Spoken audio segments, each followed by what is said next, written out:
வணக்கம். காலையில எந்திரிச்சதும் நம்மள பல பேர் மொபைல கையில எடுத்தா முதல்ல இன்ஸ்டாகிராம், டிக்டாக், ஸ்னாப்சாட்னு தான் திறக்கிறோம் இல்லையா? அதுலயும் குறிப்பா டீனேஜர்ஸ பத்தி சொல்லவே வேணாம். அவங்களுக்கு இது வெறும் ஆப்ஸ் மட்டும் கிடையாது. அவங்களோட உலகமே இந்த சின்ன ஸ்கிரீன்குள்ள தான் அடங்கியிருக்கு. ஃப்ரெண்ட்ஸோட பேசுறது, புதுசா கத்துக்கிறது, தங்களை வெளிப்படுத்துறதுன்னு இது அவங்க வாழ்க்கையில இருந்து பிரிக்க முடியாத ஒரு அங்கமா மாறிடுச்சு. ஆனா இங்க தான் ஒரு பெரிய கேள்வி எழும்புது.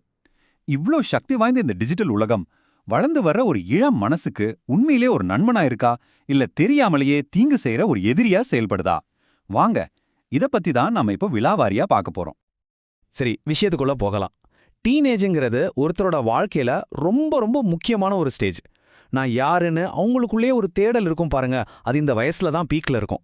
ஃப்ரெண்ட்ஸ் தான் அவங்களுக்கு உலகம். அதனால தான் ஆன்லைன்ல வர்ற ஒவ்வொரு லைக், கமெண்ட், ஷேருக்கும் அவங்க மனசு ரொம்பவே சென்சிட்டிவா இருக்கும். இங்க தான் ஒரு இன்ட்ரெஸ்டிங்கான ட்விஸ்டே இருக்கு. சமூக ஊடகங்கள்ல நமக்கு சந்தோஷம் கொடுக்குற அதே விஷயம்தான் சில சமயம் நமக்கு பெரிய தலைவலியையும் கொடுக்குது. ஒரு பக்கம் இது மக்களை இணைக்கிற ஒரு அருமையான கருவி, இன்னொரு பக்கம் இதுவே தாங்கவே முடியாத அளவுக்கு ஸ்ட்ரெஸ்ஸையும் கொடுக்குது. இதுதான் இந்த டிஜிட்டல் உலகத்தோட ரெண்டு முகம். சரி, முதல்ல நாணயத்தோட ஒரு பக்கத்தை பார்ப்போம். அதாவது இதோட நெகட்டிவ் சைடு. சமூக ஊடகங்கள்ல என்னென்ன ஆபத்துகள் ஒளிஞ்சிருக்கு, அது எப்படி டீனேஜர்களோட மனநிலையை பாதிக்குதுன்னு கொஞ்சம் டீட்டெயிலா பார்க்கலாம் வாங்க. இந்த கோட் ஒரு முக்கியமான விஷயத்தை சுட்டிக்காட்டுது. நாம இன்ஸ்டாகிராம்ல பார்க்குற பல போட்டோக்களும் வீடியோக்களும் எல்லாமே ஃபில்டர் போட்ட ஒரு வாழ்க்கை தான். எல்லாரும் அவங்களோட பெஸ்ட் மொமெண்ட்ஸை மட்டும்தான் ஷேர் பண்றாங்க. இதனால நாம பார்க்கறது ஒரு மாயையான, உண்மையே இல்லாத ஒரு உலகத்தை.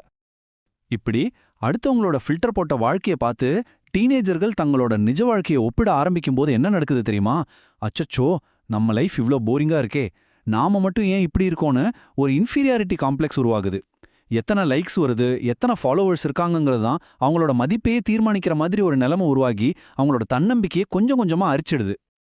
இந்த கம்பேரிசன் ஒரு பிரச்சனைனா, இதை விட ஒரு பயங்கரமான ஆபத்து காத்துக்கிட்டு இருக்கு. அதான் சைபர் புல்லியிங். ஸ்கூல்ல நடக்கிற கொடுமைப்படுத்தலை விட இது பல மடங்கு மோசம். ஏன்னா இதுக்கு ராத்திரி பகல்னு நேரமே கிடையாது.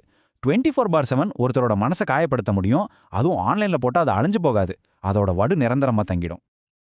அடுத்ததா வர்றது தான் ஃபோமோ, அதாவது ஃபியர் ஆஃப் மிஸ்ஸிங் அவுட். யோசிச்சு பாருங்க, உங்க ஃப்ரெண்ட்ஸ் எல்லாரும் ஒரு பார்ட்டியில ஜாலியா இருக்கிற போட்டோவை பாக்குறீங்க. அப்போ மனசுக்குள்ள, சே, நம்மள மட்டும் கூப்பிடலையே, நம்ம எதையோ மிஸ் பண்ணிட்டோமேன்னு ஒரு மாதிரியா இருக்கும்ல. அந்த பதட்டமும் தனிமை உணர்வும்பா ஃபோமோ. கடைசியா ஆனா ரொம்ப முக்கியமான ஒரு விஷயம், இந்த ஆப்ஸ் எல்லாமே நாம அதுக்குள்ளேயே மூழ்கி இருக்கணும் தான் ரொம்ப புத்திசாலித்தனமா டிசைன் பண்ணிருக்காங்க.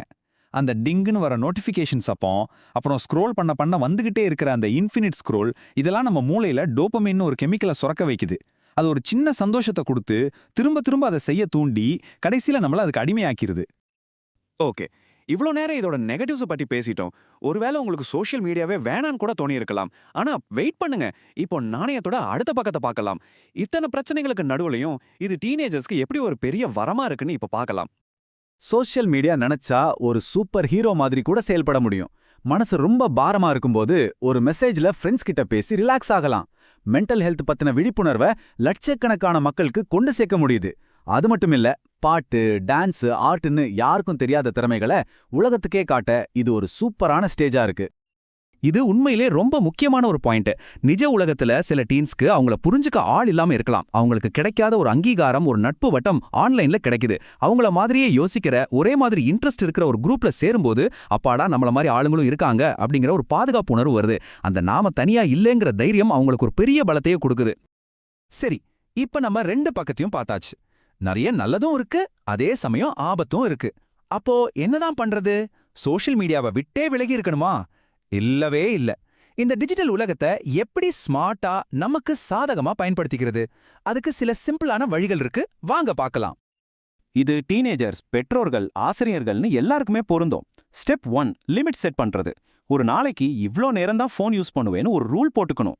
ஸ்டெப் 2, ஆன்லைன்ல பார்க்கறதெல்லாம் ஃபில்டர் போட்ட உலகம்னு புரிஞ்சு நடக்கணும். அதை சீரியஸா எடுத்துக்க கூடாது. ஸ்டெப் 3, இதுதான் ரொம்ப முக்கியம். ஆஃப்லைன் உலகத்துக்கு முக்கியத்துவம் கொடுக்கணும். நேர்ல ஃப்ரெண்ட்ஸை மீட் பண்ணி பேசுறது, வெளியில விளையாடுறது, புதுசா ஏதாவது ஹாபி கத்துக்கிறதுன்னு நிஜ வாழ்க்கையை வாழணும். மொத்தத்துல சொல்லப்போனா சோஷியல் மீடியா நம்மள கண்ட்ரோல் பண்ணாம நாம அது ஒரு டூல் மாதிரி கண்ட்ரோல் பண்ணணும்.